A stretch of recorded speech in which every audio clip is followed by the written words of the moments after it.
believe we're live. I pressed the button. I switched it. So, welcome everybody to the Brothers in Arms Gamecast podcast, where two brothers come together, talk about games and gaming and things going on in the gaming verse, the gaming world, and super excited. We got some great things to talk about tonight. I'm crazy. Yeah, I'm Crazy Mate Gaming, and Infinite AA is my brother. Yeah, and so, well, there's a lot to talk about. It's and just the future. We're gonna be getting a lot more news. It's just gonna be 21. Once we get out of pandemic, really the pandemic struggle with the strain that it put on developers, it's just gonna keep picking up from there, and we're already getting lots of great news. So I think what we'll talk about first would be what's going on with Anthem 2.0, and is it gonna make a comeback? Is it gonna be like No Man's Sky, the story of No Man's Sky, or is EA going to be like, yeah, no, we don't want to spend the money. Yeah, shut it down. What do you think?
Yeah, it's been in development for how long? How long has it been developing Anthem 2.0, do you think?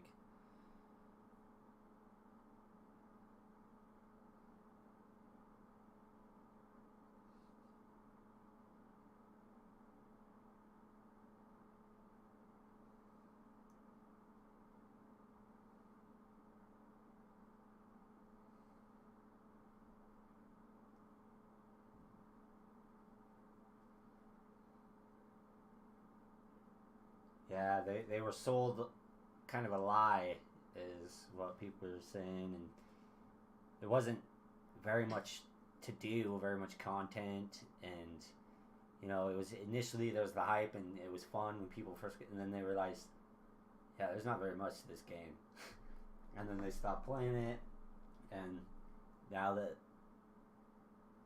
they're coming back and trying to, like you said, overhaul the loot and stuff, and do stuff to fix it, to bring people back. But my question is, do you think a year is enough time to do that?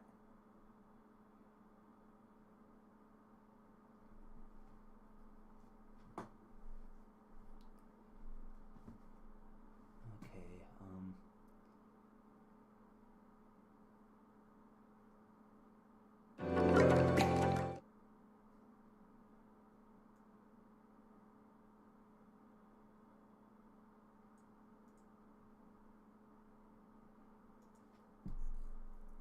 Okay. Well, I've gotta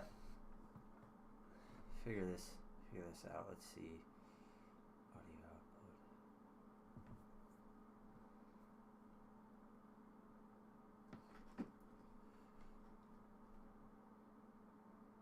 It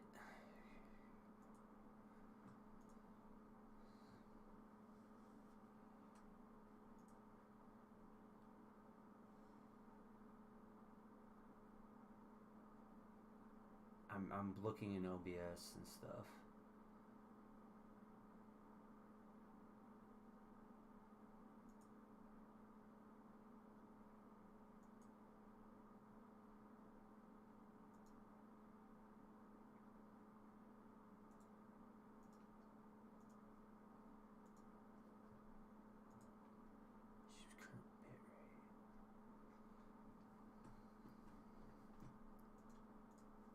Sorry, I gotta figure this out.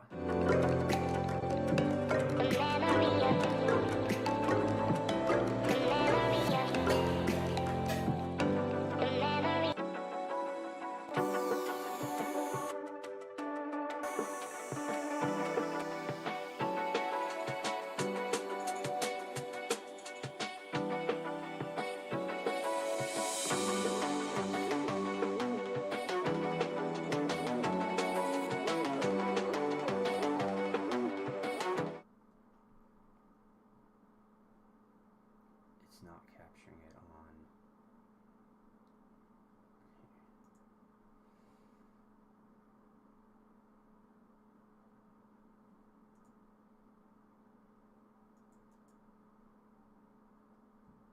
Here, just a second.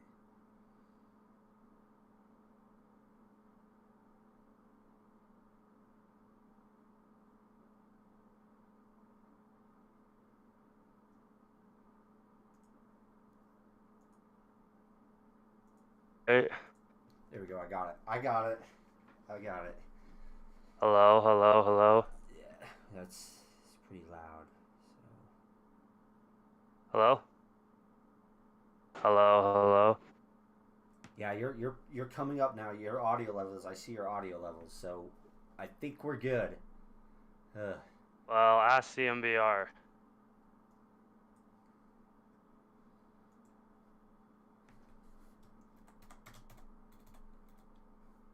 Yep. He says yes. Yeah, we're good. Okay. All right, sweet. Cool. Got it. Got it working. That was weird. That was weird. I don't know why it wasn't capturing your audio on OBS, but yeah. All right. Okay. Who are we on? Might as well start over. Anthem. Hello. Anthem next. Anyways, I was talking about how Electronic Arts. Well, there was this news piece on Bloomberg Gaming News or whatever by Jason Schreier. You know, all of our favorite journalists. The best journalist out there. He always has some sort of scoop. Doesn't really care how it affects other people's lives. Anyways, I'm not gonna get into Jason Schreier, but he had this inside scoop on Anthem and the fact that apparently last week Electronic Arts met with BioWare and the Anthem team to decide the fate of Anthem, to see if they would keep on going with the development of Anthem 2.0 or Anthem Next, or if they would just move all the bodies. It's probably about 20 to 30 people working on Anthem Next. They would move all the bodies over to like Dragon Age 4 or the next Mass Effect game. So, Anthem came out in 2019, obviously. Poor reviews, rocky start. It was 5th best-selling game of the year, but that didn't really do much because the game fell off of people's radar really quick, even though a lot of people jumped on day one, and it was all about the core gameplay. So it got announced last year. So probably about a year, or a little over a year, they've been working on the revamp of Anthem, but it got announced last year that they'd be doing this, and they wanted to mainly figure out the core gameplay, you know, change the experience, the loop play, and how looting works, to try to revamp the game and overhaul the game completely, not like the world and the assets necessarily, but like what people would do in the game, because there just wasn't enough to do. You know, they played a ton at first, and then there just wasn't anything to do after. There was no end game. Well, and they tried to do stuff like that. Was there really a story? Like, because I never played it. It had a hard time. Yeah, I never played it. I kind of wanted to get it in the beginning because I had a bunch of friends playing it and stuff. But as it got towards the end, they stopped playing it. They're like, wow, there's nothing to do in this game. It's not worth it. And so it's like, wow, okay, I'm glad I didn't get it. Glad I didn't buy it, but it seems really fun to me, and I would be one of those people that if they actually, if they put a story in even and made more replayability, incentivize you to actually come back and reward you for actually playing the game and game progression, then I probably would play it. And I don't think I would be the only one.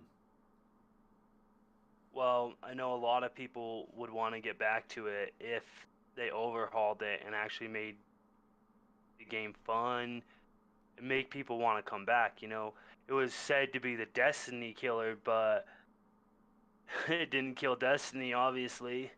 It was a dead in the water game when it first came out, and we've seen games come back from nothing, like No Man's Sky, and Halo MCC. We've seen games like that come back from nothing, and they overhaul the game and they keep working on it and they make it better. But specifically, it's been really hard with EA and BioWare, because EA, you know how they are about monetary gains, and BioWare is working on other games as well. They're working on Dragon Age 4 as well as the new Mass Effect that got announced at the Game Awards. So one thing to point out is in December, Christian Daly left the Anthem team to move over to a creative lead over Dragon Age 4. So he was the executive producer of the Anthem Next, Christian Daly, and he moved over. So that's something to think about too. I mean, he said in some tweets, he said, I wouldn't be leaving Anthem if I didn't think it was in good hands. I mean, we don't know if that's just all talk. So we haven't heard anything about Anthem up until now, with this whole news about Electronic Arts deciding whether or not it's going to stay a thing or not. We haven't heard much about it since last fall or whatever, or pretty much since Christian Daly left in December, where he talked a little bit about it, only him.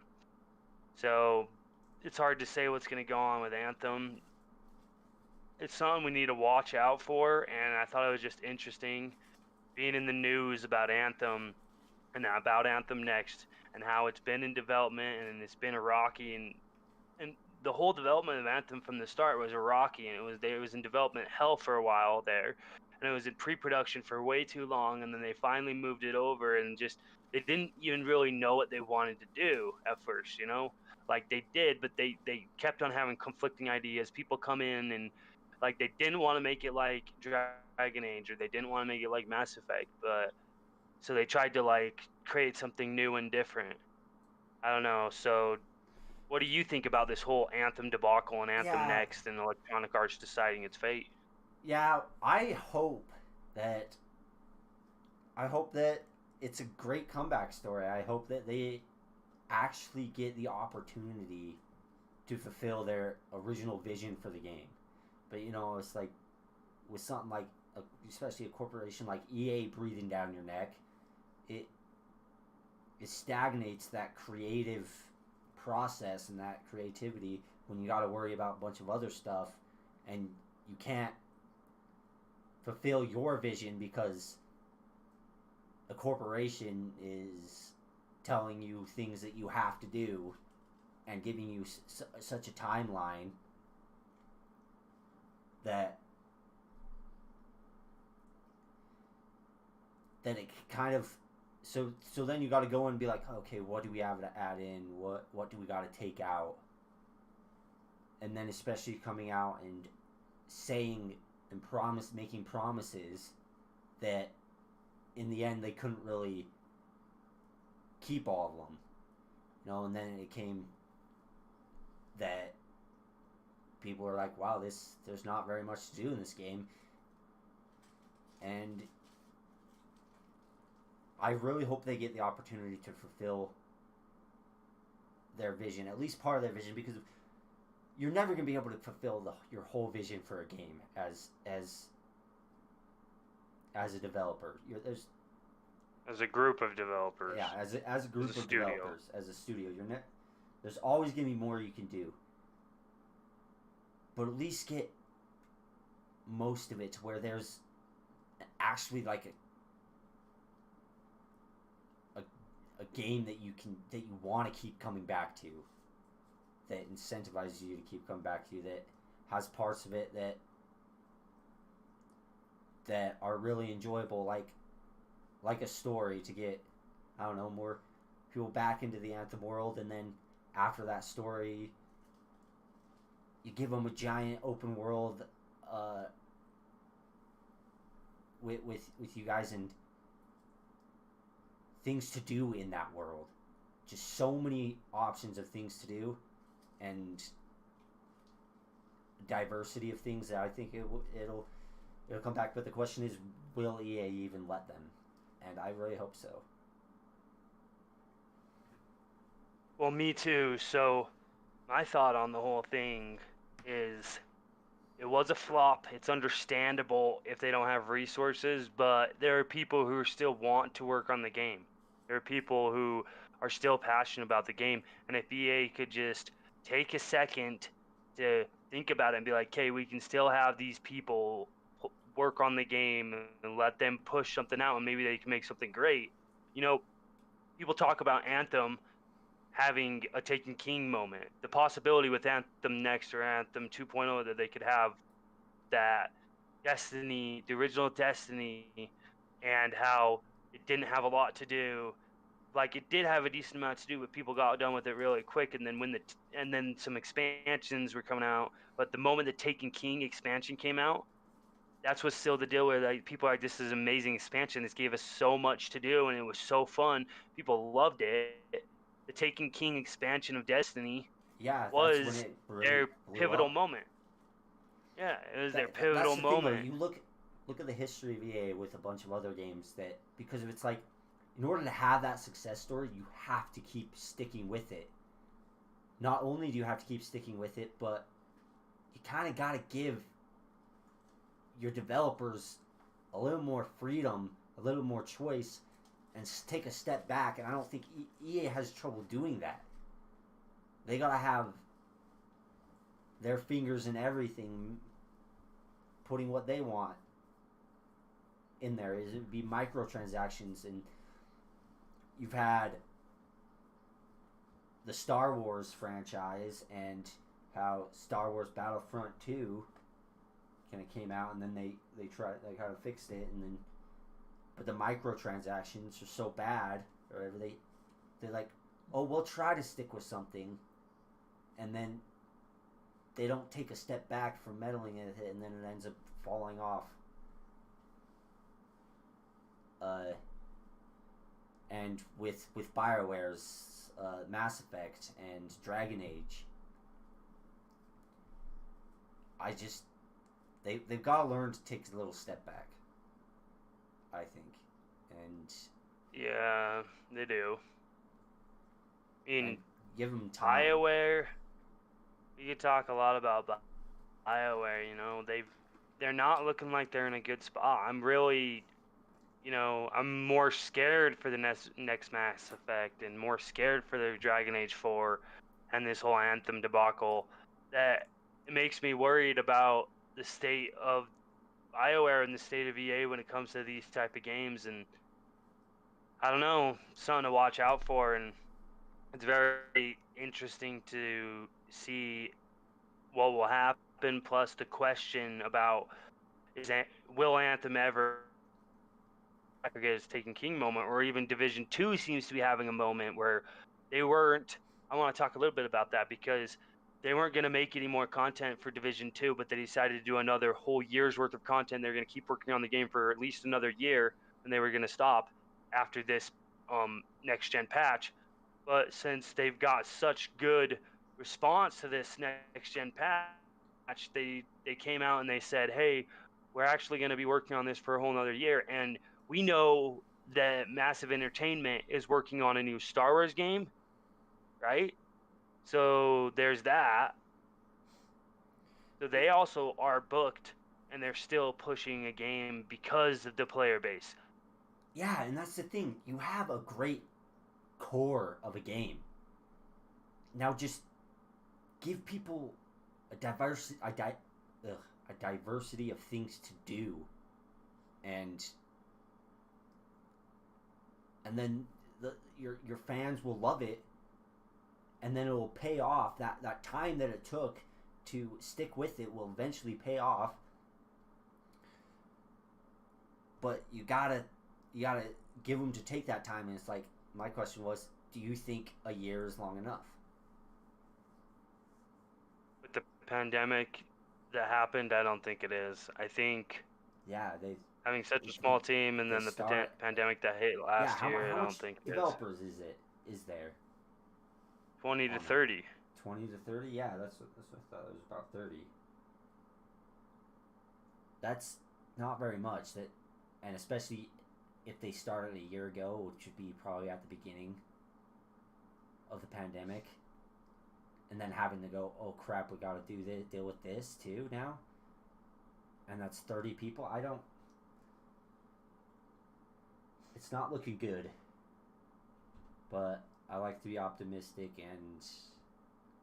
and hope that a great core idea and a great something that could really be a great and fun experience and fun game, even for single player person like me, then. Right.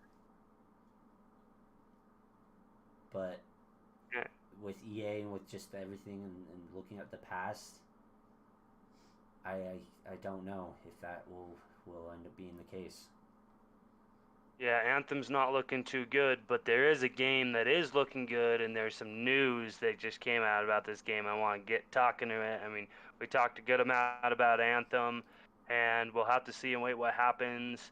Thought we would get the news out there to everyone about the possibility of what's happening with Anthem, plus rehashing a little bit about what's been going on with Anthem the past year, 2 years, Game's pretty much 2 years old. Anyways, so we're talking about now Ratchet and Clank Rift Apart now has a release date. So this is an anticipated PlayStation 5 game, and its release date is June 11th. What do you think, bro? Well, is it on PlayStation 4? No. No? Oh yeah, that's right. It's not. It's PlayStation 5 exclusive. Well, that's awesome. We're gonna have to. Well, it looks really fun, but I don't have a PlayStation 5. You don't have a PlayStation 5, so it's like there's no way we can play it. But it it looks really fun, and it looks something new, and I hope it is that new experience that people will gravitate to. That's really great, because it's always awesome when a new game comes out that's kind of different and gives you kind of this new experience with the amazing storyline on top of it in a world that you're already familiar with. There's always the love for new IPs, but in a world you're already familiar with, you love, and then you get new type of game mechanics and new things to do, and it looks beautiful. So I'm excited. I'm excited for all the people that are waiting for a new game, something new to play. You know? Yeah, it is exciting. The game looks really good. I mean, if I had a PlayStation 5, I'd pick it up and I'd play it. So they showed it last year for the first time in June when they revealed the console, and it looked really good. They didn't specify whether there was going to be a launch exclusive or not, and it didn't end up being a launch exclusive. It had to be pushed back to 2021. And then they said, when they pushed it back, they said PS5's launch window, which could mean a couple months after PS5. And then they kind of pushed it back more and said the first half of 2021. And then now they've given us the release date on June 11th, and pre-orders are open. So it looks really good, and it's one of those it's one of those games that it's PlayStation. It just screams PlayStation. Ratchet and Clank has always been a PlayStation game. It's just this is like the fifth or sixth entry in the series, and people seem to really like Ratchet and Clank. I mean, it's not like the best game in the world, but people do seem to cling to it and like it. Like, Yeah, I mean, it's a gonna be nice, it's a world $70. that's familiar. It has kind of that nostalgia feel still for a lot of people. Older games they played on older systems of Ratchet and Clank, and then seeing it and then getting new game mechanics and an extension to a world that you already familiar with and you love. That's always a great thing. Right, and it is.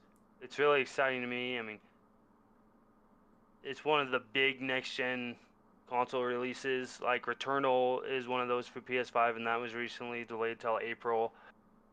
But the gameplay, go check it out on PlayStation's account on YouTube. Ratchet and Clank Rift Apart. It utilizes the SSD and the more powerful CPU. It looks pretty interesting to me. I mean, different gameplay mechanics where you can literally go to any place you've already been in the world by teleporting through these portals they have, and things load in seconds apparently, and it could only be done on PS5. So yeah, it's just something. Now I'm just want to see what happens with Xbox and Psychonauts, because I'm thinking that game should be coming out before the first half of the year is over as well, just like Ratchet and Clank for the PS5. Yeah, yeah, it's awesome. Yeah, Yeah. Ratchet and Clank, it's coming out. Let us know if you're excited for it. If you plan on getting the game, and yeah, it's always a great thing to get a new experience, a new game.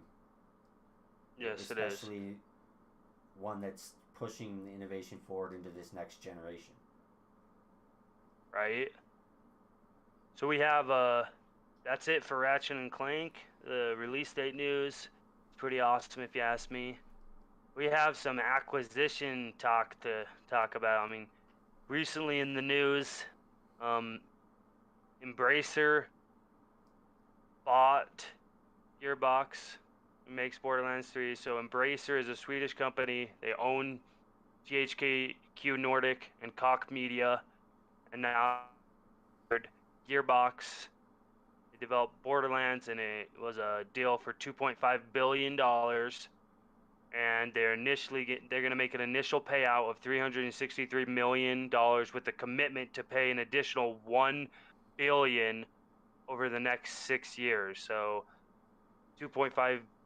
It was a bid for 2.5 billion, and they ended up winning the bid by bidding to pay 363 million for the first, at first, and then an additional 1 billion over the next 6 years. So depending on conditions Who was the owner of met. Gearbox? Before they got bought out. Gearbox. They were independent. They're independent? Yeah, they're independent. Yeah. Well, yeah. The good thing is this isn't really going to affect us. This is really not going to affect really anybody. It's just a bigger company bought a smaller company, and they're already a third party. Their games come pretty much everywhere, so that's not going to change. They're not going to stop coming to PC. They're not going to stop coming to Xbox, PlayStation.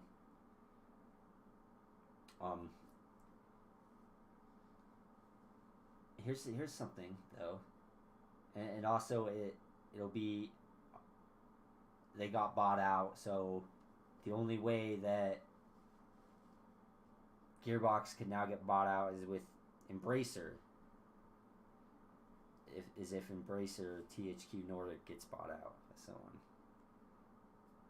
But it's true. It's not going anywhere. So It's not really anything we have to worry about it. I mean, there was rumors of Microsoft bidding for Gearbox, and it obviously didn't work out or whatever because Embracer went and bought Gearbox, and obviously last year we saw the Bethesda acquisition, and then the Codemasters makes Dirt 5 there, bought out by EA earlier in the year. So now Embracer's buying Gearbox. It looks like smaller companies are being bought up by bigger companies more than normally lately. What are your thoughts on that? Yeah, well, we're gonna see a lot of acquisitions, like especially when you have, well, Stadia is no longer in the space of buying first party studios, so we'll have Amazon. Microsoft's looking to buy more developers, and PlayStation, of course, they're gonna need more developers. And then I don't know what Nintendo is doing, so Nintendo just does their own thing. They're just doing their own thing over there. They're doing their own thing. So,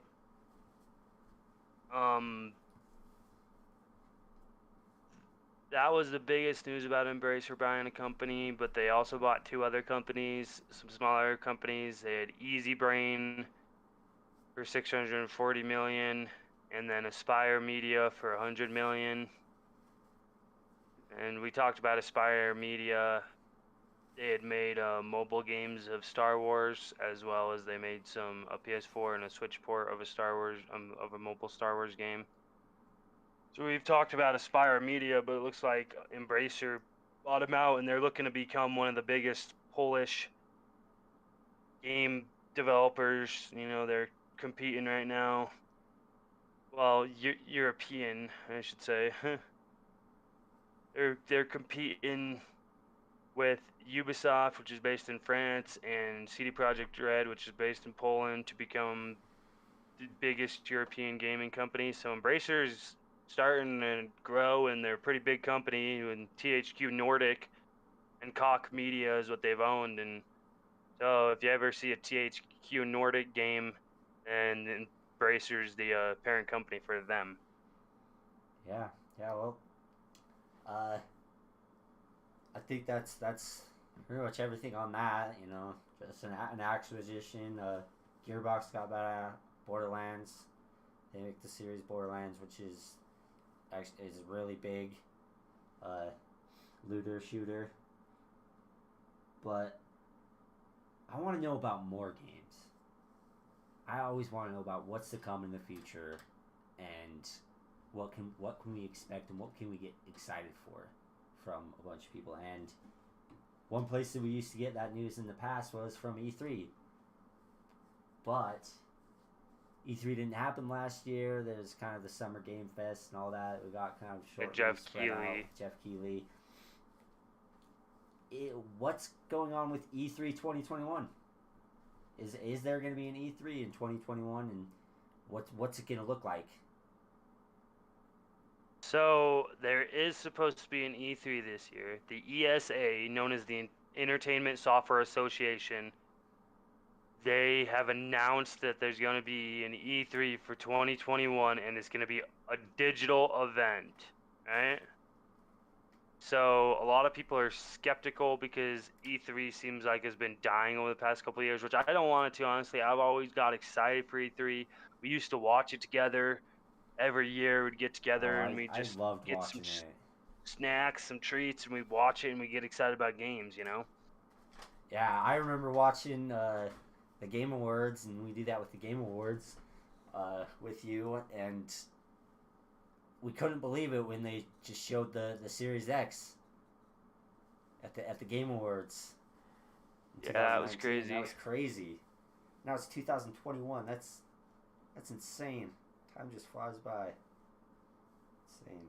Yeah, it does. But, I mean, do you think that they're going to be able to figure out how to make a good digital event for E3 and, getting all these, I assume Sony's not gonna be part of the ESA's E3 event because Sony just does their own thing, and I think Xbox probably will be. EA might be. Activision probably won't be. Um, Yeah, Bethesda obviously will be if Xbox is. you have all these bigger companies are that can kind of do their own thing, especially these big publishers like EA, Ubisoft. That they'll probably have their own event for their own games and their own announcements, and they don't need that E3 space anymore. And especially, I'm not 100% sure, but I think they're actually asking for quite a bit of money for people to come in and be able to come in for their space, basically, like ad space. It would be like ad space when they could just, you know, do a tweet and create a video and do their own pretty much YouTube live or create their own live stream for these studios. You have a lot of the massive studios that probably won't. Who's do you? Who's going to be a part of this? And do you think there's going to be a lot of developers coming in being a part of the E3 of 2021 digital edition? Um, I don't know exactly how many people are going to be coming in. I think Xbox will probably be part of that and show some stuff when it airs. It's supposed to be January 15th through 17th. A 3-day event, digital event, and they're supposed to be getting some developers and publishers to come together to make a good show. But we also have Jeff Keighley's probably going to do another Summer Games Fest or something like that. Yeah, I heard that he was like, kind of be like, okay, we'll shift it down to 1 month instead of like, what, 3 months of news? Yeah, just a couple weeks instead of all summer long.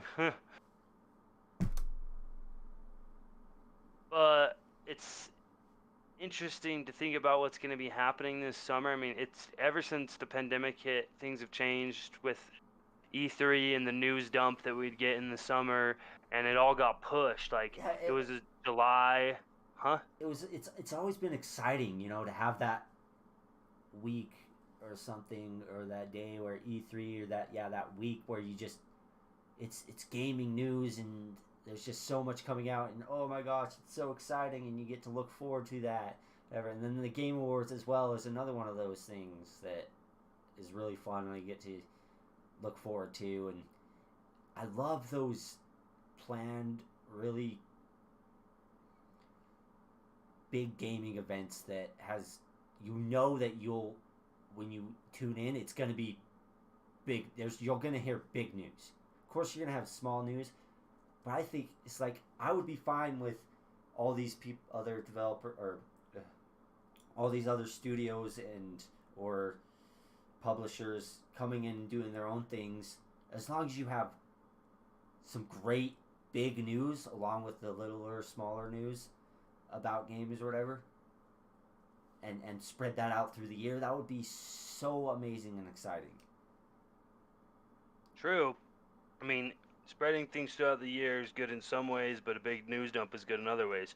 One thing I'm a little iffy about is, I know the big publishers, they can always put on their own shows, people tune in, and they can make them really good, But when you get to the smaller developers and publishers, especially independent studios, it gets hard. You can't. It's nice to have a big stage that the ESA has allowed them to have through E3 all these years. Yeah, they also have So PAX though. PAX is another one. yeah, but that's not as big of a news dump necessarily as it is people just playing games, PAX like getting together PAX playing is some more game. of the smaller developers and the gaming community and smaller developers. It has a lot bigger emphasis on with smaller developers, and there's PAX East, PAX West, and all that. So but I get your point. Yeah, it's a space that smaller developers could really use to get there, or their word out there. But a lot of these smaller developers, yeah, it's exciting. You look at games and be like, well, that looks cool and interesting. I might get that, whatever. But I don't think, maybe on rare occasions you might have these big announcements or these big huge games that like people are rumoring about. Right. Those would most likely come out of from a big publisher or a big studio. That's true. I mean, we saw last year, it was kind of hard because it all seemed so unorganized. I know the pandemic hit and everyone kind of just scrambled, but it seems so different and weird because you had June, you had PlayStation have an event. You had July, Xbox have an event. You had just random times of the year. You had Nintendo, which they've been doing this for a while with their Nintendo Directs. Then you got like Bethesda didn't even really talk about anything. I mean, that could have been due to the acquisition. You had Devolver Digital not really talk about much and just have to rely on Twitter and YouTube and not just have an event. And then you got like EA. They didn't really have an event in Activision. They had some like smaller events for Call of Duty Cold War, but that was they've been Activision and Sony are the two main ones where I'd say they usually do their own thing anyways, and Nintendo they kind of stopped. They were doing it before Well, these, around yeah. the week of E3 with Now they their have directs Nintendo Directs, and those are really popular. and their They're like, Treehouse, Nintendo yeah. Treehouse, but so we'll see. I mean, E3 either way, the ESA is pushing on with E3, so we don't know exactly what that means. We don't know whether or not certain developers and publishers will be there. We don't know what we're gonna see, but there's a big possibility we could see some Xbox news. We do know, or what we can expect, an Xbox event coming up. Xbox event, yeah. Yeah, there's an Xbox event coming up. What is it? When was that? Is it There's rumor? there's supposed to be an event. It's not confirmed, but we have. It's. We're pretty sure that it's going to that this is. It's not like really announced. It's not like a gaming event really. More of. It's more for the developers and yeah. It's more of a company event and more for the developers, but I don't know if we can expect to see any games. I mean, we'll still see stuff about the technology and stuff and the future of the platform. Game Pass and really the platform. Awesome, which it's still exciting to and get xCloud. But yeah. Being front and center. So it says Microsoft. This article I pulled up from Alpha All-Star Gaming, which Zalker87 had a video about this, an Xbox event leaked or whatever. Microsoft is going to have an Xbox event that will showcase new games and features coming to the next-gen Xbox Series X console. Will we get new AAA game reveal for the Xbox Game Pass? Xbox doesn't usually have events during the spring, but with the huge investment in Xbox, we might see xCloud and Game Pass be front and center during the leaked event. Sony's PlayStation 5 has been silent for a little while, so this might be a great way for Xbox to grab the attention of the gaming market. Let's hope the PS5 and Xbox Series X have a lot of announcements in 2021. What kind of announcements do you think they're going to have? Do you think they're going to have multiple events? It'd be really nice if, like, every other month or at least once a quarter they'd have an event and kind of show what's going on. What do you think? At least a quarter. Yeah, at least a quarter. It's just like every month, how much really do they have that they can put into an event every month? I think it's like, okay, wait every quarter, then you can have all that stuff in the quarter and even put more stuff that's confirmed that that it's that they can actually, tell the community and tell the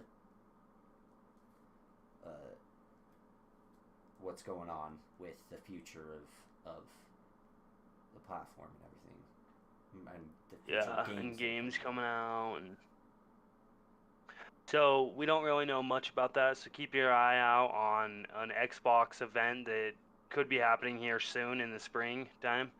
this month, next month, or maybe even April. Who knows?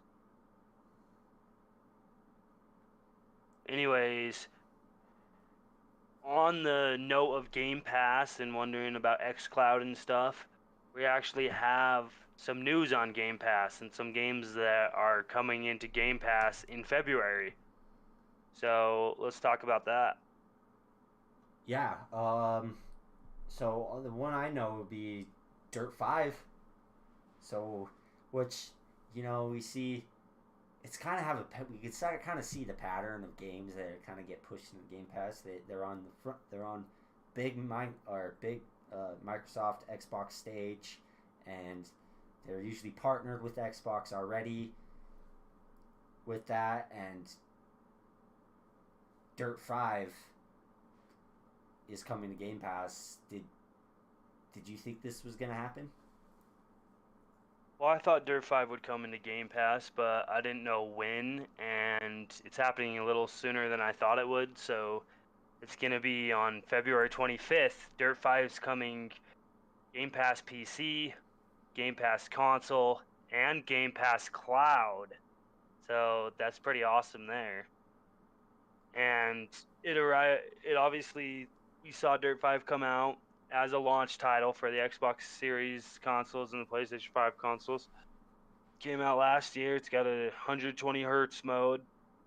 That's the big one that's coming, and that one's actually really exciting, especially because it's coming on cloud services, PC and That would be console really for Game exciting to Pass. boot up on my PC and see how that plays and looks. Runs. Yeah.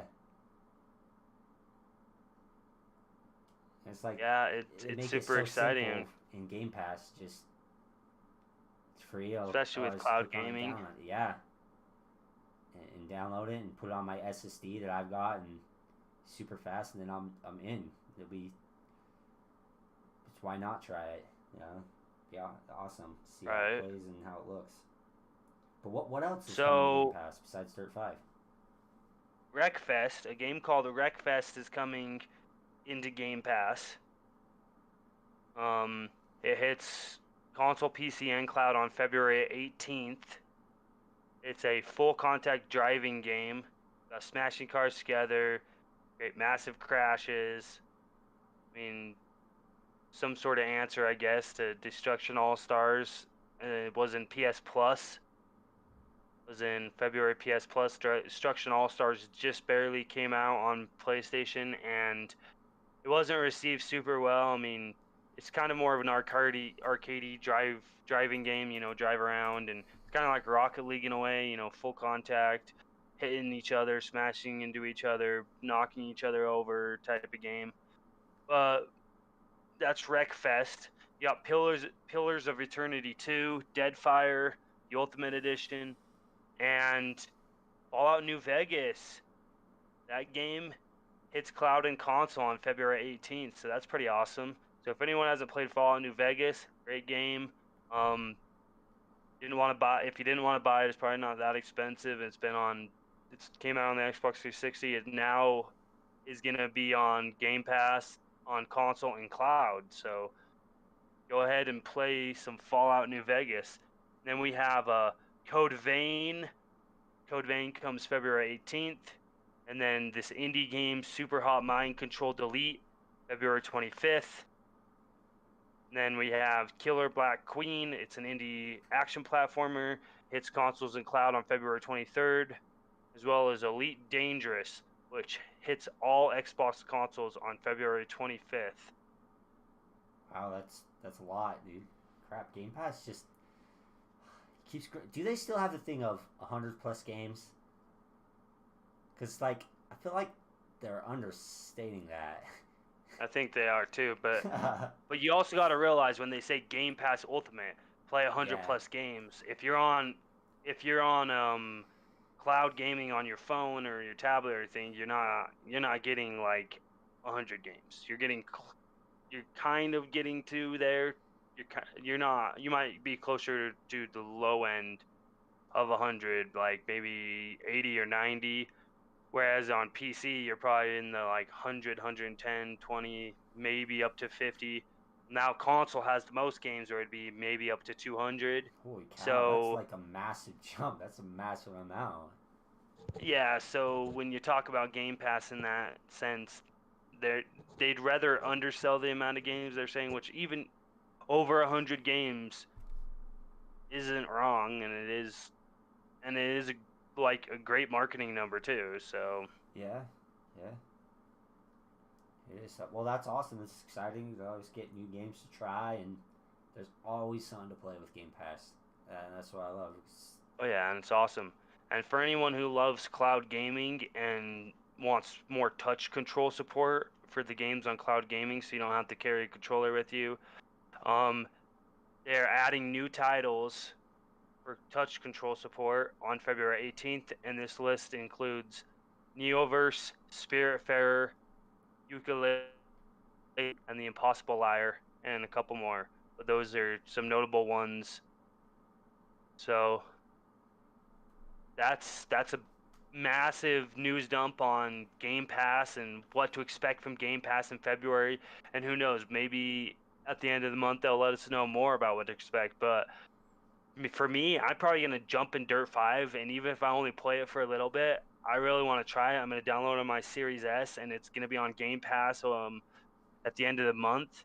And it was a game that's always interested me, a little more arcadey, but I just like the idea of driving cars on dirt tracks, snow tracks, mud tracks, like I always like that. Yeah, just I always like that idea. Just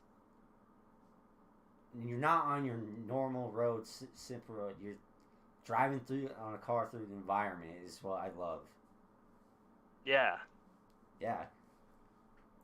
And it's got 120 hertz mode, and I have this 144 hertz monitor with the Series S, so I'm thinking it's gonna be awesome, and I'm gonna really, really enjoy it. Heck yeah, heck yeah. There's lots of great things that it's coming out on Game Pass and that Xbox is coming out. There's one thing new that Xbox bringing out. Bringing out Yes, some there new is. hardware. Xbox has new Accessory. accessories. It's still hardware. Hardware accessory. It is Right, still hardware. the line a little bit there. It's saying new hardware.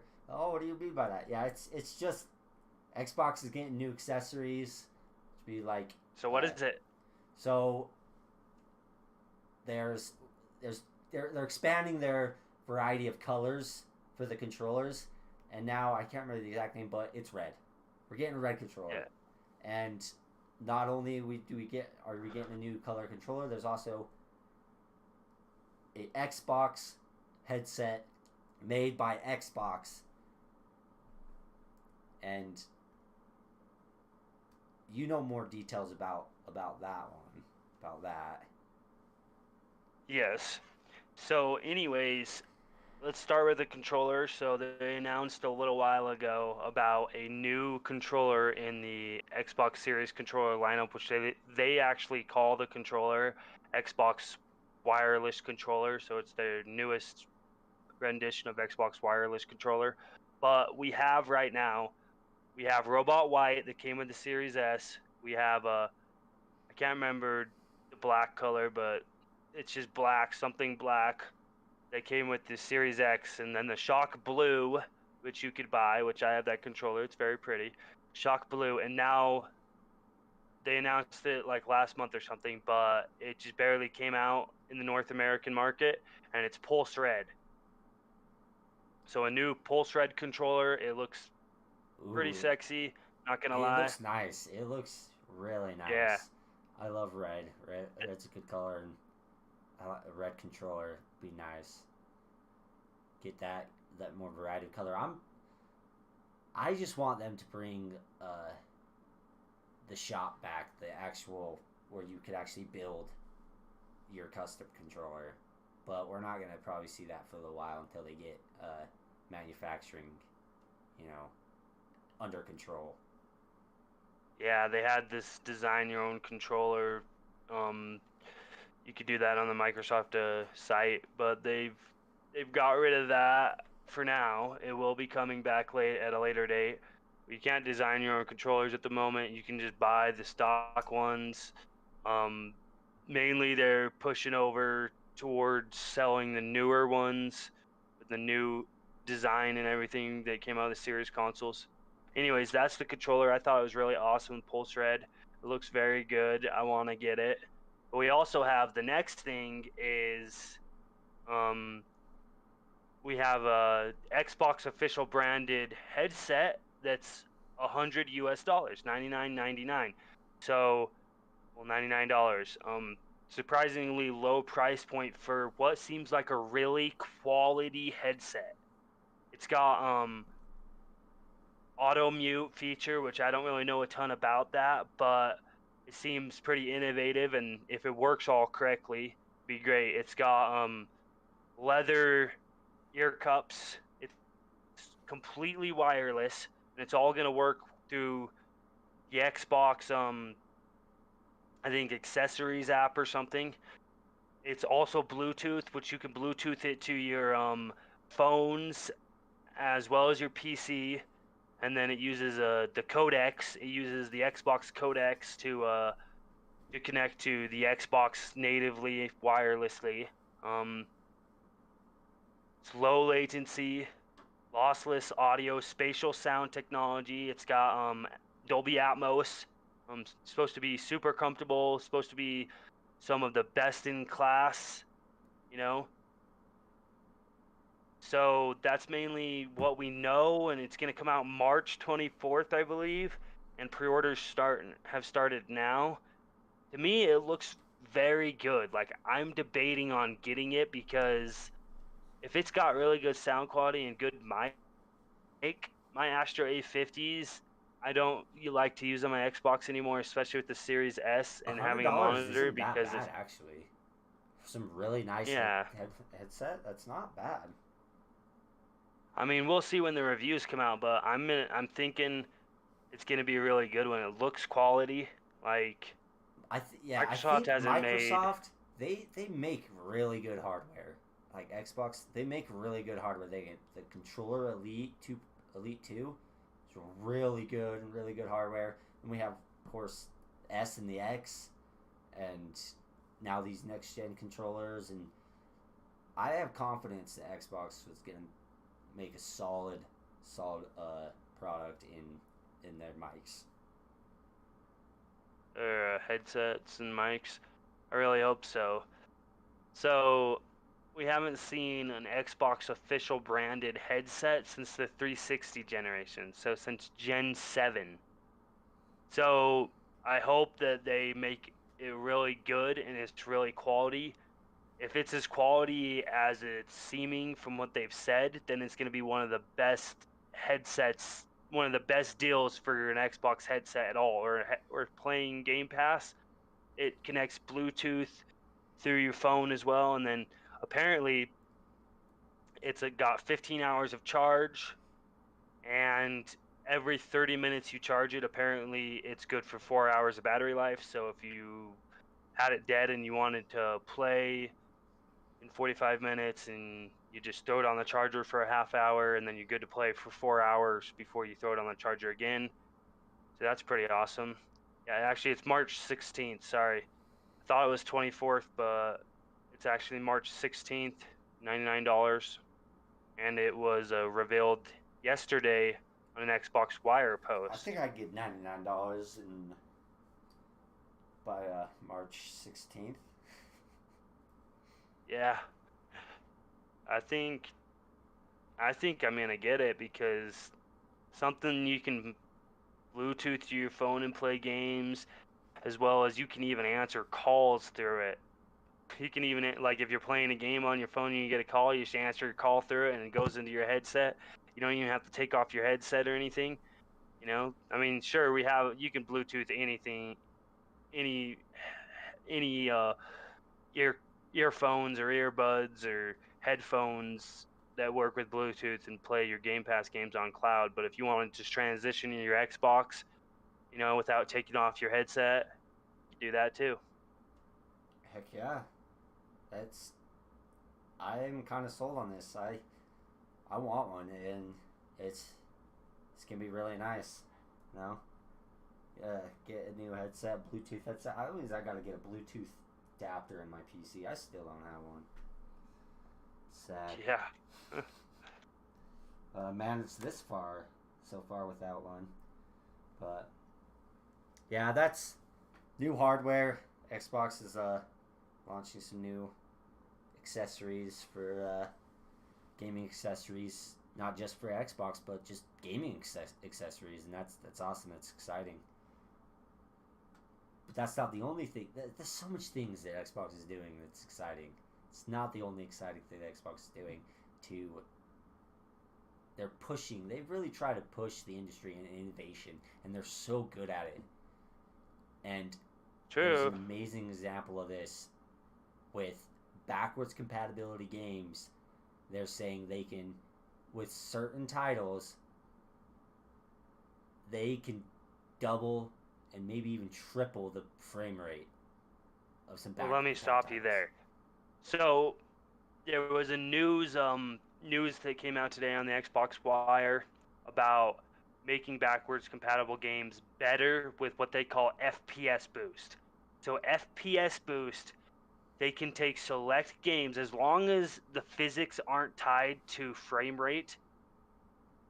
That's one of the things that make it so they can do this, but they have created this new way of making backwards compatible games and boosting the frame rate on them.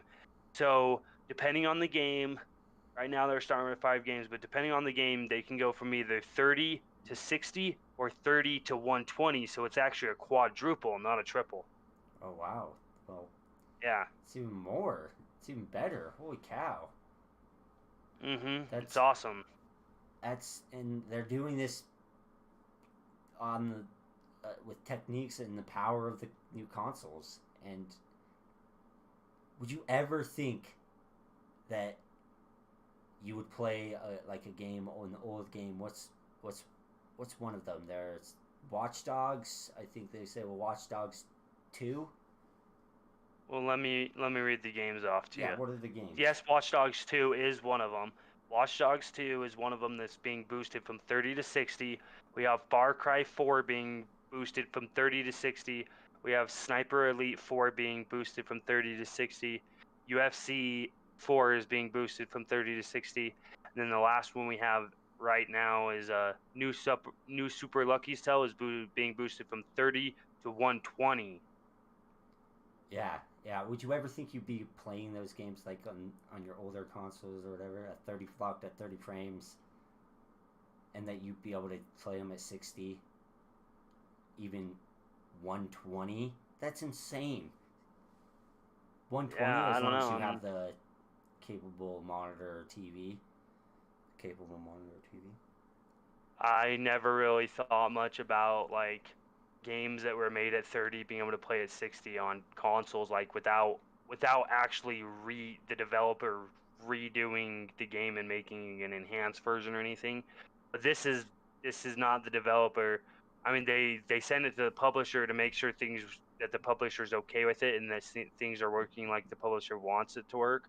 So they got to get the go ahead with the publisher before they can do the work and stuff, but they got to get the go ahead with the publisher before they can actually um, put it in the FPS Boost catalog.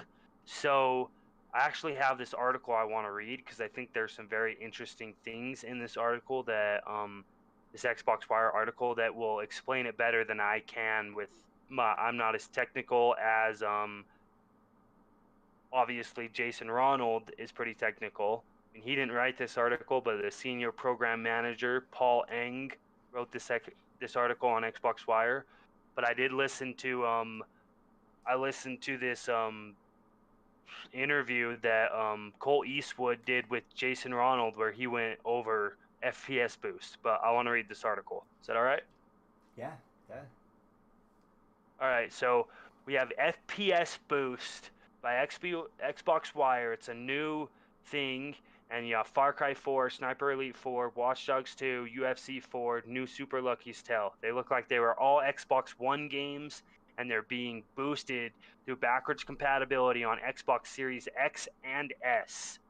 Okay, so they say making backwards compatible games even better with FPS Boost.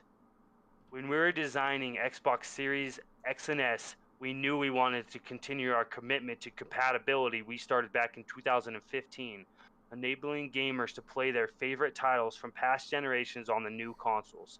Nearly all titles benefit from next generation features like faster loading times and the ability to quick resume. Then the team went one step further, adding enhancements to many of our most played games so they look, feel, and play better than ever before.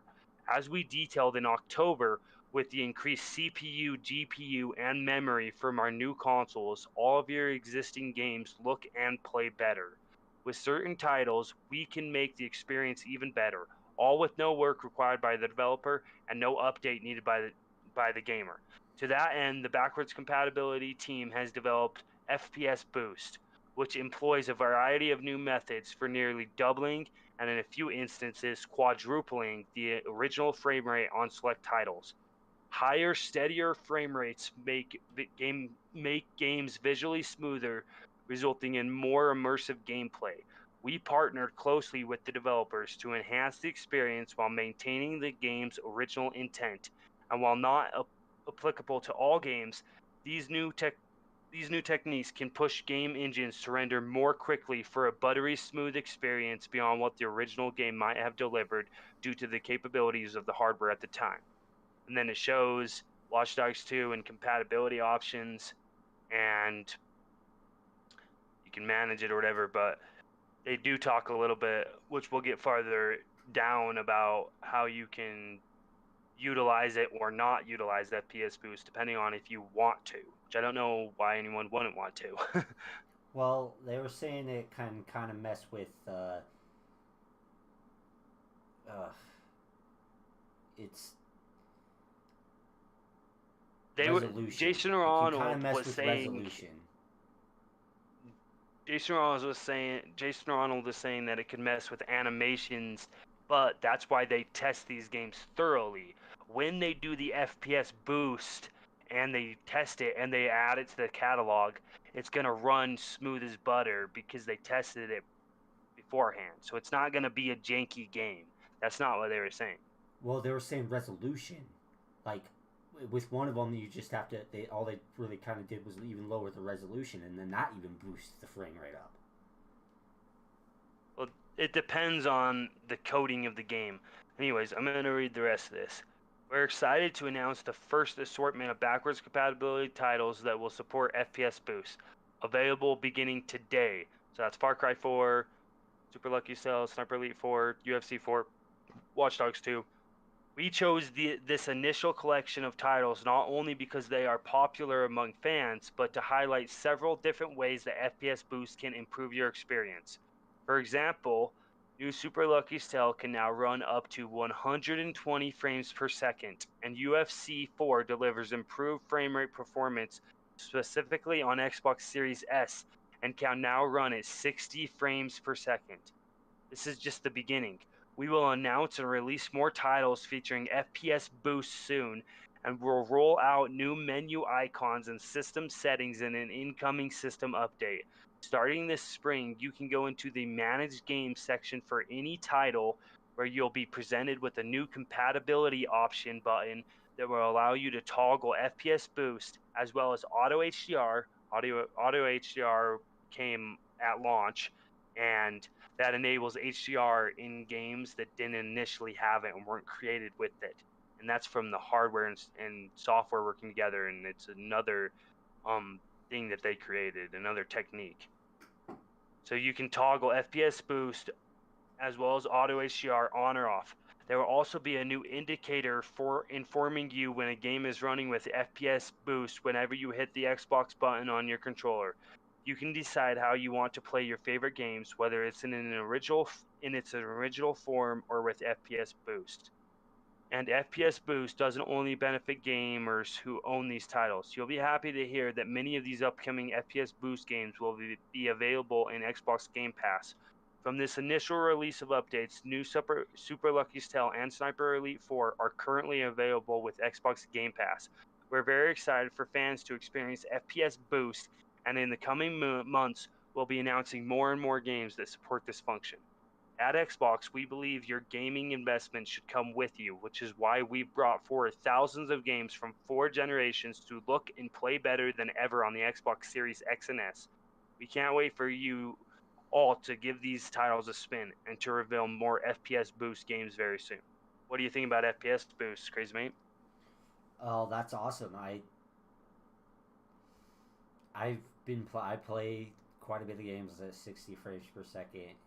I mainly play on a PC, and when I see a frame rate drop, well, take for example 7 Days to Die, which my PC is powerful enough to get that thing up to 60 frames per second, which is impressive because it's actually a pretty demanding game. And then just the drastic difference between 30 frames and 60 frames. After playing it at 60 frames, I can't go back. It's just so jarring and such a massive difference, and it changes and makes everything so smooth and fluent, and it just feels so nice. And to be able to get that into old games and go back and just kind of, it gives you a different experience because it feels different. It feels nicer and smoother on an older game that you love, or that yeah. I think a lot of people will probably even go back to playing these games just because of the frame rate boost, to see it and then finding, wow, this is a huge difference just on upping the frames. Well, especially with the games that are in Game Pass, don't you think? Like games in Game like Pass, even people that never have played them, even you're kind of bringing these old games up to the new generation, being like, you can introduce older games to a newer generation with a boosted frame rate, boosted graphics, boosted resolution, and a lot of this stuff boosted because innovations in technology and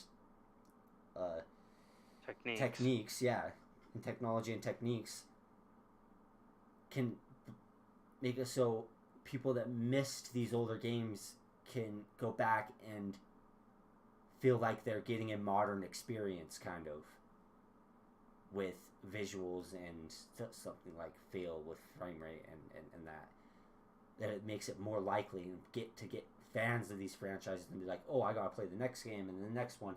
And then when you keep bringing games out in that franchise or in that universe or the story or whatever, then you'll have more fans from a newer generation because it feels like a modern game. Right. It will, maybe not feels, but looks, because the frame rate may not change. Looks janky feels. Controls, like it feels like some of the Gears games is janky controls in the other one, older games. Yeah, it's interesting. I love backwards compatibility and what they're doing. And the other question I have is, when are we going to see them start to bring back more Xbox 360 and Xbox original back compat games to the new catalog? You know, maybe put them in Game Pass or Cloud or whatever, you know? Oh yeah, it would be a mistake not to put them in Game Pass. But I want more games from the original Xbox generation to be worked on for backwards compatibility. I don't want them to stop working on backwards compatibility and only, I know they're still working on it when it comes to FPS boost, but I don't want them to only do FPS boost. I want them to add new titles to the backwards compatibility catalog. Do you think we could see that, or do you think they're just completely done with that? Oh no, I don't think they're done. I think they're gonna continue to try to see what they do, but even then, it's like trying to get the whole entire catalog of every game that ever existed from the Xbox One, or not the Xbox, from the original Xbox, even during that lifespan of the original Xbox, trying to get every game that was ever on Xbox. You're not going to be able to do that just because, you don't have the rights to them. Publishers won't let you, or whatever. It's a whole bunch of legal stuff, or a whole bunch of stuff that just it's just like that's not even an option. I think they do want to try to get as much as possible, but I think that they're trying to bring all these ones that they kind of have up to trying to bring it up kind of into a modern look and feel with backwards compat and making upping the visuals and the graphics and the frames, and then so they've got those ones, and then it makes it easier for every other game. It makes it easier to keep moving those forward through the generations and keep them in back compat and always keep them up to date. And that I think they're going to try to do that, try to bring these older back compat games that up to the new generation, and then when they're kind of getting through that, they're probably going to go back and get some of the older games and bring them that haven't gotten back compat yet into this new generation and up to date. Well, they want games on the Xbox Series X and S. What this new generation means, it means games play at the next level. Games play greater, and it's a greater experience. It's a better, with better frame rate, the feel of gaming, as well as the resolution. And we're seeing them bring this forward with this FPS boost, which we heard some rumbling in the news about it earlier in the week, but they officially announced it today, and actually really cool. They announced the news today, and we got to talk about it in our podcast when the news was very fresh. I don't really have much more to say about back compat per se. I mean, we got to keep an eye on back compat, especially FPS boost is something we'll be talking about because they're going to keep bringing titles out for that too. So we'll just keep getting news about that. That's exciting and awesome. So we'll keep everyone informed that listens to our show when new titles come into the FPS Boost catalog. We'll keep you guys informed. They're trying to do, I don't know, a couple a month. I don't know exactly what they're going to hit, but they said like 4 or 5 every 2 to 3 weeks.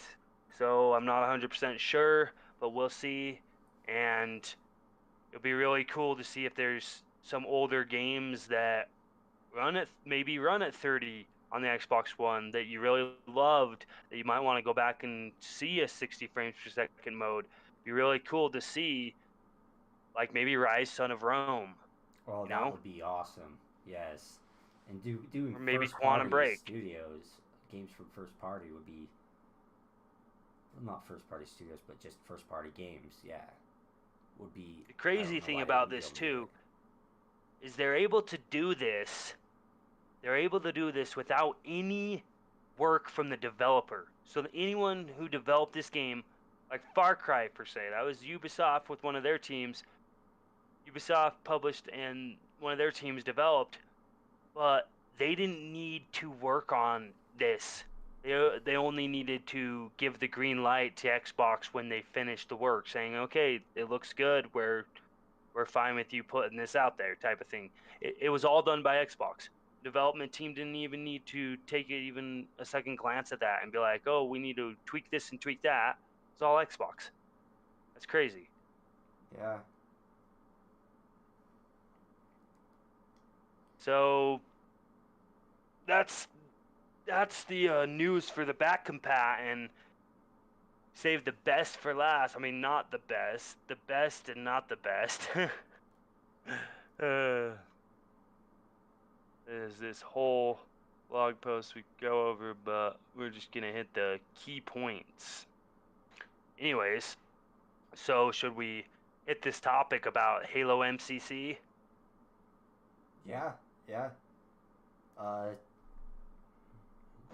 So Halo's too, but yeah.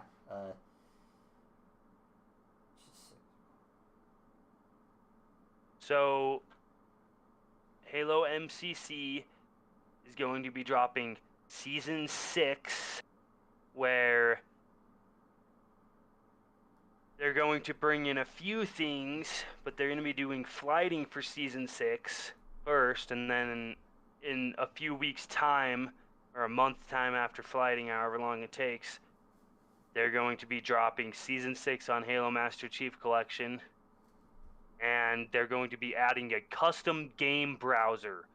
So we have a custom game browser in Halo 5, which allows you to jump onto a ton of different custom games without having to get a group of people that as long as you either make it or search one up and just have people join yours or join others.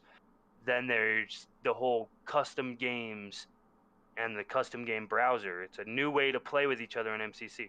Then we got Season 6 content, and this is what the flighting for February this is going to start on the 18th. And then they're actually adding FOV slider for all Xbox One consoles, as also FOV slider will no longer be locked when Xbox Series X and S devices are set to 120 hertz, right? Double key bindings, they're adding double key bindings.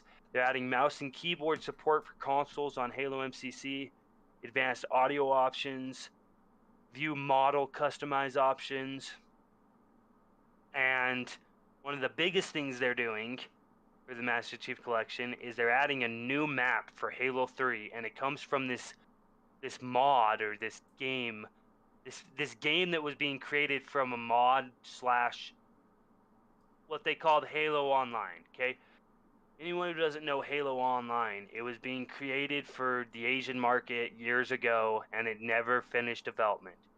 But this team of modders got a hold of the game files for Halo Online, and they created this game called El Dorito. Well, El Dorito was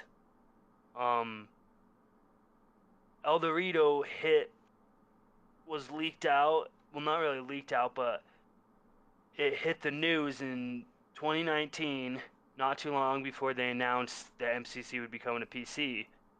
And people just started going and downloading El Dorito off El Dorito's site and playing this mod that started with Halo Online, which was, like I said before, it was created specifically for PC for the Asian market, but it didn't really work out. So we now have a new map coming to Halo 3 14 years after the release of Halo 3, right? From Halo Online. So I think that's pretty crazy. That's pretty much most of it for Halo MCC. I mean, and Halo MCC also is going to be 40% off all weekend on all platforms. That's pretty cool. Yeah, heck yeah, dude. But This is it's exciting. awesome. If you want to participate in the flighting for the Season 6, Master Chief Collection Season 6, then you have to be a Halo Insider. And in order to do that, you just got to complete a form and see if you get accepted for Halo Insider. It's kind of like Xbox Insider, but that's the Halo MCC news. What are your thoughts, Crazy Mate? Well, it's awesome to always get new content, and it makes me go back and think about where it was to begin with, and it's like they're always trying to add even more things to add the playability, replayability, and you can never stop. If you want to keep a game going or a franchise going, you always got to keep updating it and keep there's something to do, something new, something fresh to do. And adding in custom browsers, it seems so simple, but it's something that's so huge because you can rely on custom game modes that people, the part of the community has made from your game and share it out the world to where they can play it and everybody can play it, and it just opens up the door to so much replayability with these in this type of multiplayer game. Replayability really matters, especially for multiplayer. And with a game like Halo MCC, where it didn't come out very good, and for years it was broken until they decided to commit to making the game better. Like what you're saying is true. Like, you have to continue and add content and make the game better. And with a new map and with a custom games browser and new seasons, new things to unlock. Yeah, you're saying that, right? Yeah, new content. That's why these battle passes. It's so simple. It's just, oh, we're adding a new cosmetics, and the way you win it is by playing the game. That brings people back. They get excited. Oh, I get to win this by playing the game. I get enough wins. Or battle passes are huge. They're so big. Well, Halo MCC doesn't like exactly have a battle pass. It's kind of like that in a way, but you get to unlock content by that playing. adds that incentive to keep coming back, and that adds that replayability. It's the same thing as like, oh, that seems pretty simple and small, but actually it adds a lot to why people play it. People really enjoy battle passes, and it's like with something like this, and especially with Halo 5, and it's like custom games have kind of always been big for Halo. Getting together with your friends and having a custom game mode with custom rules and stuff that you set up, and making your experience different than the last with a group of friends it's always fun and awesome and exciting. And now to do that, and to where you have a browser to where it's like, oh, I only got 3 friends, but I want to play this map. You can have people come in and join, random people come in and join and find your game, to where even if you're alone or in a small group and you want to play a custom map, you can do it through this custom browser. Yeah, and it makes people want to jump on more because they don't have to get a group of friends to be able to play some really fun games, and it's such a diverse game. There's such diversity in the game modes, and be able to create your own things through either Forge and game modes, and then the custom games browser. You can meet new people. It keeps the game community alive. It really does. Oh yeah, it's huge for that. And the I love custom browser. I love custom game modes and games that have custom game modes that just allow you to put on these just ridiculous, stupid rule sets. It's just, it makes it fun and funny, and it's so much more enjoyable after you've experienced most of pretty much what the game had to offer. Right. So that's Halo MCC, or some things about Halo MCC. I mean, the two biggest things I get out of that are a new map for Halo 3 and on MCC and customs game browser, but you also got to think about things like mouse and keyboard support. The accessibility and the options. That's, I can't even say that 3 times fast, but that's so important when it comes to Microsoft, because they're starting to realize that you can grab as little of people, even if it's just little chunks. You can't build up to 3 billion gamers without having a bunch of different options for your games and your ecosystem. Yeah, chances are you take 2 gamers off the street, random gamers off the street, say, oh, I like games, I play games.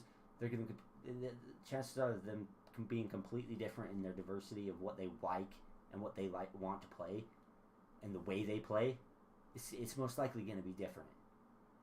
And so you got to have all these avenues of open arms, being like, I'm for you. I'm literally for every gamer, because I have everything. I've got, and it's like I've got every type of game,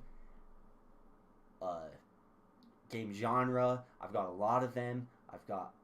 And a lot of these games have replayability with a community. You come in and you join, and you have so much fun with that, and you really, it brings together the gaming community. And it's the gaming community. I'm not talking about Xbox community, PlayStation community, and just these one platforms community, but the gaming community. And that's what's so exciting about Xbox, is they want to bring the gaming community together and bring gamers together. True.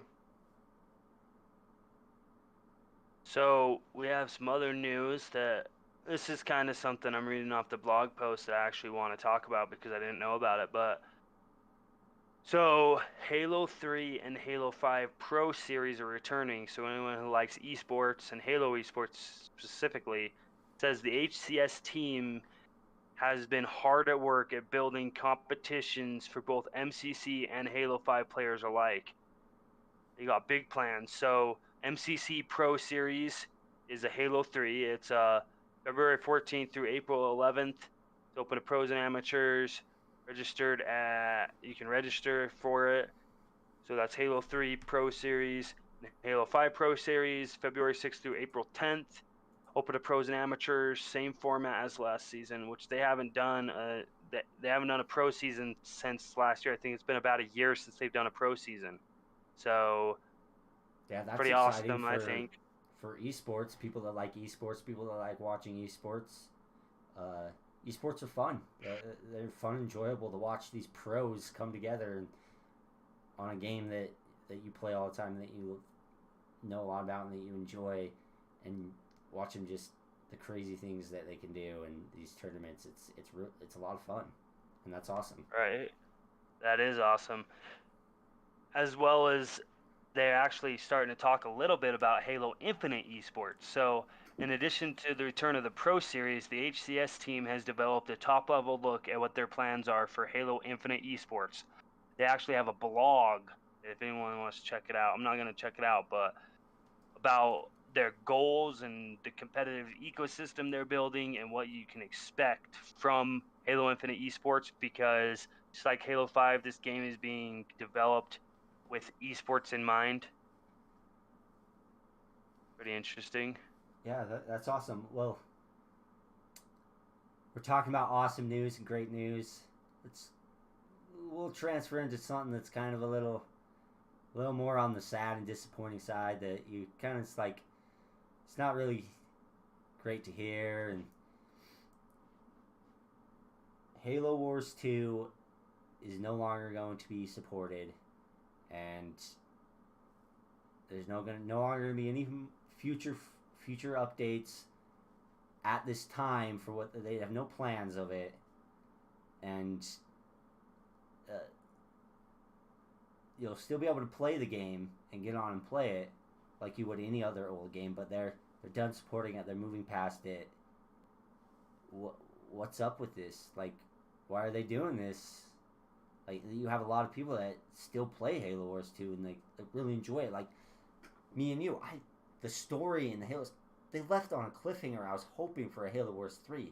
It's like a perfect way to end a game, and be like, basically saying, when you end it, teasing, oh, there's gonna be another one. So hearing that they don't even have plans for a third one is really disappointing, and it really sucks. It's sad, especially for those that really love Halo Wars, like me. I even still sometimes go back and play Blitz. And Yeah, I like Halo Wars 2 Blitz a lot. Yeah, just seeing a game no longer be supported. Yeah, you kind of always get to that with older games when they're really older games, but Halo Wars 2 is just, in retrospect, it's not really that old. 4 years old. It's about 4 years old. Yeah, well, but I mean, there's not a sequel or whatever. That's the game, and there's still people play it that love it, and That was the last Halo game released. yeah. And yeah, it was Halo Wars 2. It wasn't in the mainline Halo games, but the story is contributing to the mainline Halo Infinite. So it's 4 years old. They don't have resources, but that's because I'll read the blog posts, okay? Okay. Okay, so it says, it's hard to believe that later this month will mark the 4-year anniversary of Halo Wars 2 launch. While a lot has changed over the course of the past 4 years, one thing certainly hasn't. The Halo Wars community continues to be one of the most passionate group of players out there. We're thankful for the care and time you've given to Halo Wars 2 and all the feedback, requests, and insights you've shared with our team over the years. Thank you.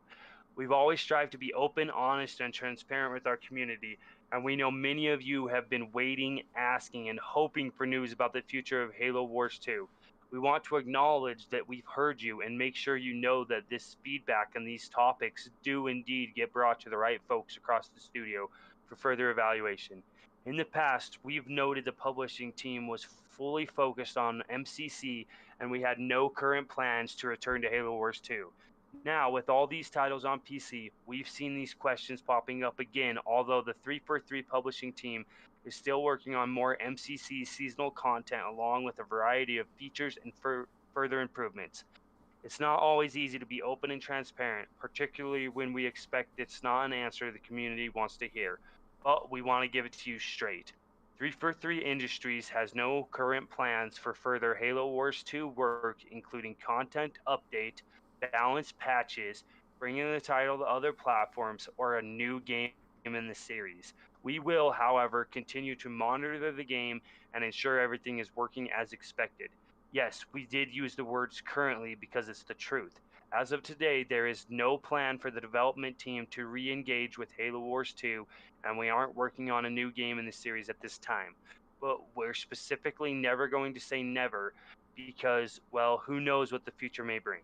If you told me back in the day that the totality of MCC would land on Steam or Halo 3 would get content updates 14 years after launch, I'd never have believed it, and yet here we are. We know constantly waiting and wondering is equal parts frustrating and exhausting, so we hope this clarity helps to alleviate some of that, and we want to set clear expectations that there is no work happening on Halo Wars. The next question is surely why, as it really boils down to the realities of finite time, resources, and focus for the studio. The 343 publishing team has no shortage of ideas and inspiration to pursue for MCC and plenty of ongoing work to support the Halo franchise. Meanwhile, the majority of the studio is incredibly focused towards Halo Infinite's launch, and you may have also heard launch is only the beginning. Given the broader impact initiatives the studio is already committed to, we unfortunately can't devote the time or attention we need to deliver additional updates and content for the Halo Wars franchise. Halo Wars 2 will continue to be a special game with a very special community, and for that, we're grateful. Over the years, we're fortunate to have had the opportunity to deliver numerous updates ranging from broad new content to an unexpected map to balanced patches directly shaped by players, the most recent of which landed just last August. Halo Wars 2 expanded the Halo universe, introduced us to new characters and experiences, and inspired the future of the franchise with its classic art style and the introduction of the Banished. Thank you again to everyone in the Halo Wars community for your support, and we look forward to facing the Banished together again this fall in Halo Infinite. Yeah, There's that. That's the official statement, and it's like I said, in my Sad. feelings, I don't like seeing it. Yeah, it's sad, and but it is what it is, and like it is nice to know, that, and not we're not waiting and expecting, but I really hope they come and visit it again in the future, not too far in the future, but we'll see what happens with Halo Infinite, and that they're really 343's really bogged down, and they really have got just so much stress and so much on them right now that they do not need to focus on Halo Wars. They need to focus on Halo Infinite and making sure that is perfect as it could be, but perfect, like pretty much perfect, and ready by the time it should be releasing. So, well, one thing that gets me is Halo Wars 2 isn't on Steam. Halo Wars Original got put on Steam a while ago, like years after its launch, but that came out in 2009, so maybe about 2011, 2012, maybe 2013. But Halo Wars 2 is on PC through the Microsoft Store, but it's not on Steam. So Halo Wars 2 specifically focuses on, it's like a preamble to Halo Infinite in some ways.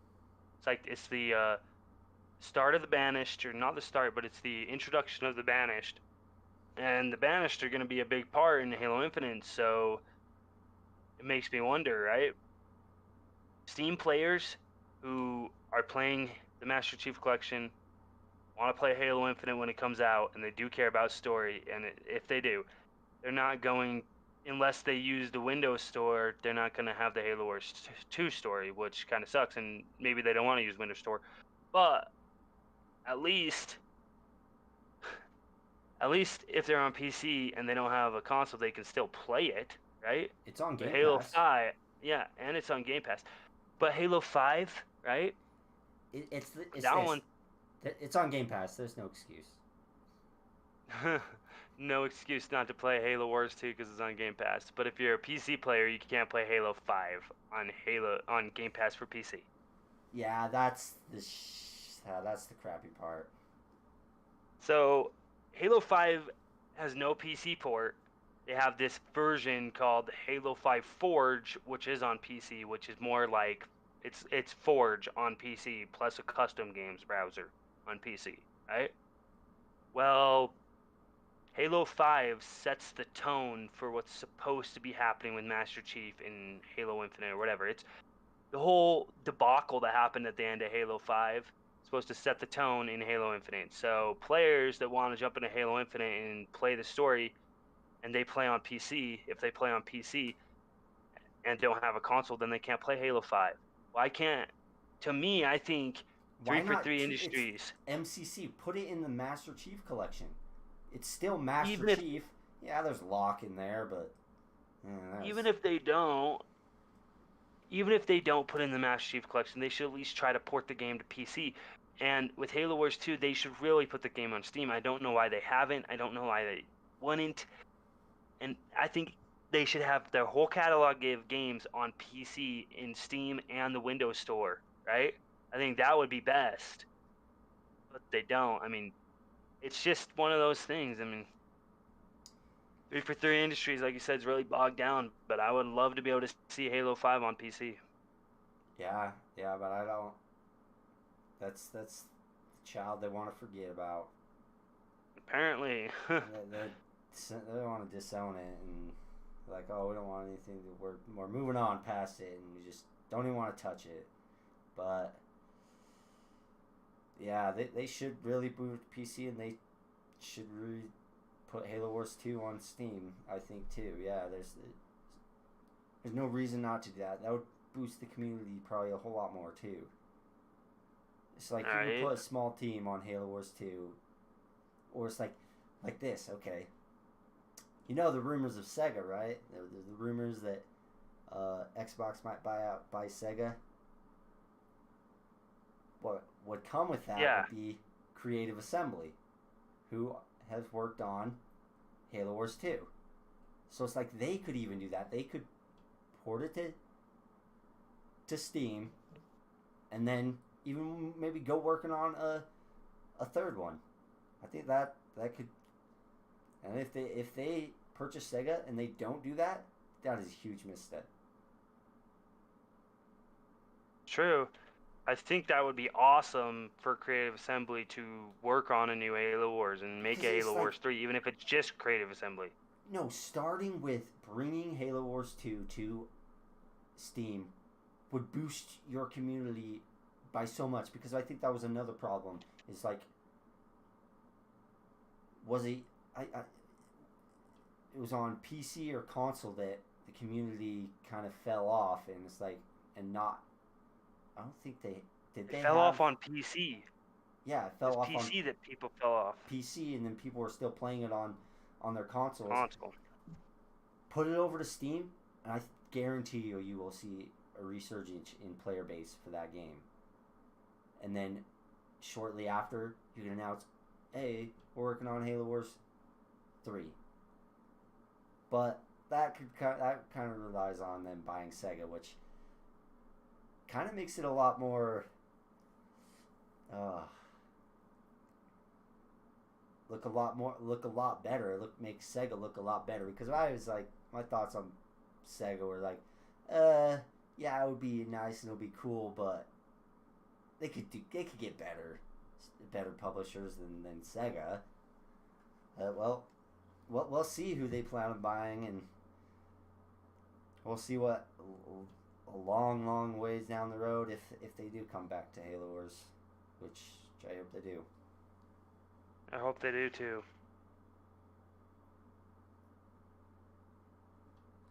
So what do we got left on the docket? Yeah, well, the last one would be a Halo ODST, and rumors. Let's walk through Speculation Town for a bit and speculate with Halo ODST. To me, I think having a Halo 5 ODST would be really awesome. Like imagine the lights go off when Cortana takes over or whatever, right? I mean, I'm not trying to spoil anything for anyone who hasn't played games, but this game's like 5 years old anyways. Imagine the lights go off and you have to try to find your family through pretty much an alien invasion, right? Or something like that. With the Halo flood, 5 ODST. They could do a side project with like Halo ODST, kind of horror thriller shooter where with the flood, and really make you feel like ODSTs. They're not Spartans, so you have your tiny little squad of ODST, like a 4-player co-op, and like something like a Call of Duty Zombies, but with the flood. That would be freaking awesome. And add it more. That would be really awesome, dude. More of a horror, more of that kind of dark and scary vibe to it that the flood kind of bring. Yeah, that's some rumors and speculation. We don't know what's going to happen, but there was that news that came out last week or the week before about looking for an executive producer for a new project in the Halo franchise. And we know now it's not going to be Halo Wars 3 because they just said they're not working on Halo Wars 3. Yeah, so that's sad. It is sad. My thoughts is it's probably going to be some form of ODST, and there's some rumors about that, but we don't know. I think that'd be really cool if they released a Halo 5 ODST, and maybe even if they added some thriller/horror sections in the game with the flood. That's what I want to see, is some thriller/horror with the flood. I mean, I don't want to give spoilers away, but I'm not going to say much about it. If they could bring the flood back somehow, and with the flood, but even if not, if some sort of Halo ODST, even if it's just with the Prometheans or the Prometheans, you could have that, or the Covenant, you know? Yeah. Or the Banished, even, right? The Covenant isn't big. Well, Prometheans, I think, that adds that little. They could do some cool things with the Prometheans that they couldn't really do with, say, the Covenant or the Banished. Right. Well, that was just some speculation. I think. Yeah. I think that's gonna wrap up the show. Yeah, that was just speculation and thinking about what this new project, this new Halo project is, and but yeah, this has gone. We're hitting almost 2 hours here. Well, we had that whole technical difficulty in the beginning, but yeah, that's the show for tonight, guys. That's all the topics. That's everything we have to talk about. It's everything that's we noticed is going on, and we're excited about, and we wanted to talk about. But thanks for joining. Thanks for watching us. Leave a like, subscribe, follow us on Twitter at BIA Gamecast, and then follow Infinite AA at Infinite AA. It's Infinite AA117. Infinite AA117. Heck yeah. And make sure to be back. Come watch us live. If you're watching this on playback, every Wednesday at 7 o'clock Mountain Time. And yeah, we'll see you guys. Thank you so much for for joining us, and we hope you guys enjoyed. We'll see you next week. All right, see ya.